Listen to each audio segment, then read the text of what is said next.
told you that there's a ripple effect that happens when you do what you love. You inspire other people to do that thing that they want to do.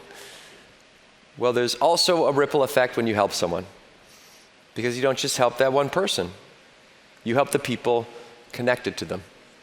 You help their friends, you help their family, and sometimes you can help every single person that comes into contact with them moving forward. And now this idea of a ripple effect is very powerful because it's proof that one person can create an incredible impact through this exponential, oftentimes invisible ripple. But because every action has a reaction, it's not just big gives that create a ripple, a smile, a compliment, a gesture of kindness. That's why they say kindness is contagious. It's because of the ripple effect. So remember, every micro interaction that you have with your team out in the world creates a reaction. That can be positive, it can also be negative, but you have the power to create these positive ripples. Hard to measure, but very real.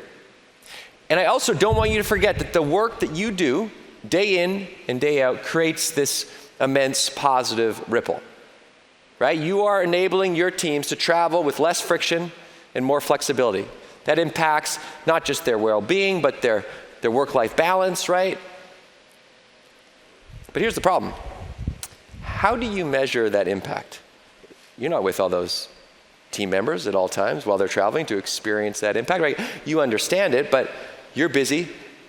And because of the to-do list, and because you are not directly in contact with that impact, you can get disconnected from that human impact. So anything you can do to remind yourself of that ripple effect, right? Because at the end of the day, you are supporting human beings. You are creating this ripple. And I encourage you to come back to that because that's your why, right? That's why you're working so hard. That's why you're working with SAP Concur, is to create that positive ripple. I also encourage to remind your teams of this because you see, we are 7 times more likely to overcome a challenge if we come back to why am I doing this instead of how am I going to do this. You come back to the why, you become more resilient.